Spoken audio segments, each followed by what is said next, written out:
ब्रह्मांड आप सभी को पता ही होगा। बिग बैंग थियरी के मुताबिक इसकी उत्पत्ति करीब 13.8 अरब साल पहले एक छोटे से बिंदु में हुए भयानक विस्फोट की वजह से हुई थी। इस विस्फोट की वजह से इसमें समाया हर एक कण फैलता गया और इस ब्रह्मांड का निर्माण हुआ और तब से लेकर आज तक ये निरंतर फैल रहा है। और करीब 4.5 अरब साल पहले हमारे सोलर सिस्टम का निर्माण हुआ। वैज्ञानिकों का मानना है कि हमारी पृथ्वी पर जीवन की शुरुआत लगभग 3.5 अरब साल पहले हुई थी। आज से करीब 6.5 करोड़ साल पहले बड़े से एस्टेरॉयड की टक्कर से हुआ डायनासोर का अंत हो या पृथ्वी पर आया काफी लंबे अरसे तक चलने वाला हिमयुग हो, पृथ्वी ने ऐसी कई बड़ी महामारियों का सामना किया है और पृथ्वी पर जीवन को बनाए रखा है और ऐसे कई सारे बदलाव होते हुए देखे हैं और आगे भी ऐसे कई सारे होने वाले बदलावों की भविष्यवाणी वैज्ञानिकों ने पहले से कर दी है। तो कैसा होगा हमारा भविष्य आज से करीब लाखों साल बाद, जानने के लिए इस वीडियो को अंत तक जरूर देखिए। आने वाले 100 सालों में ही हम इंसान कंप्यूटर वायरिंग के जरिए अपने दिमाग की क्षमता को बढ़ाने में पूरी तरह से सक्षम हो जाएंगे। साथ ही शरीर के किसी भी डैमेज पार्ट को सक्सेसफुली रिप्लेस कर पाएंगे।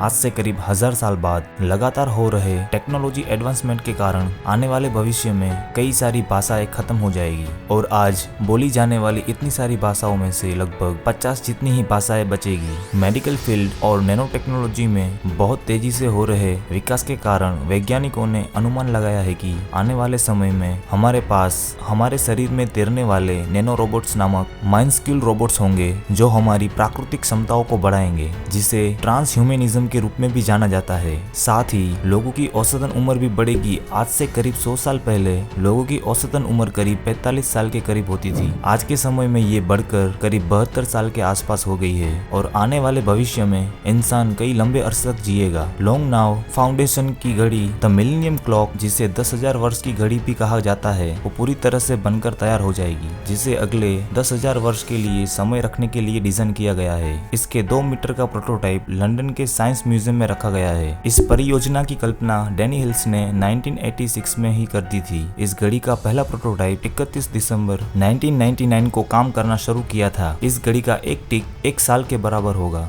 इस घड़ी के प्रोटोटाइप का पूर्ण पैमाने पर निर्माण और साइट निर्माण जेफ बेजोस के एक्सपेंडिशन द्वारा $42 मिलियन की लागत से किया जा रहा है। आज से करीब 10,000 साल बाद लगातार बढ़ रहे ग्लोबल वार्मिंग के प्रभाव के कारण वातावरण में कार्बन डाइऑक्साइड का प्रमाण 8 से 10% तक बढ़ जाएगा, जिसकी वजह से विल्स बेसिन, जो पूर्व अंटार्कटिका में प्रिंस अल्बर्ट पर्वत के पश्चिम में स्थित है, जो लगभग 1400 किलोमीटर लंबी और 400 किलोमीटर चौड़ी सबसे बड़ी घाटी है, जो पिघलना शुरू कर देगी। ये बर्फ की बड़ी चादर पिघलने पर समुद्र का स्तर लगभग 3 से 4 मीटर तक बढ़ जाएगा। नायग्रा फॉल्स पूरी तरह से सूखकर खत्म हो जाएगा। पृथ्वी पर पाए जाने वाले केवल पौधों का उपयोग करके मंगल ग्रह पर इंसानों को सांस लेने लायक ऑक्सीजन का वातावरण तैयार करके मंगल ग्रह को पूरी तरह से इंसानों के लिए रहने लायक बनाया जाएगा। इसी बीच स्कॉर्पियस नक्षत्र का बेहद चमकीला तारा एंतारस, जो रात में औसतन 15वां सबसे चमकीला तारा है, वो धीरे धीरे अपनी सारी हाइड्रोजन खत्म होने पर रेड सुपर जायंट बन जाएगा और एक विशाल सुपरनोवा विस्फोट के साथ अपने आप को नष्ट कर देगा और इसकी रोशनी पृथ्वी पर दिन के उजाले में भी दिखाई देगी।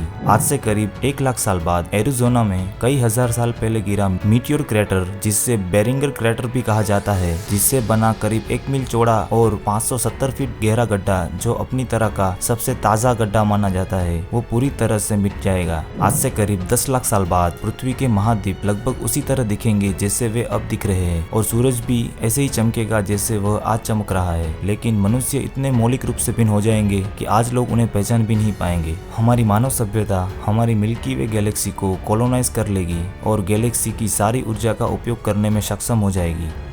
आज के लिए बस इतना ही। वीडियो अगर अच्छा लगा हो तो इसे लाइक करें और अपने दोस्तों के साथ शेयर करना मत भूलें। Thank you for watching.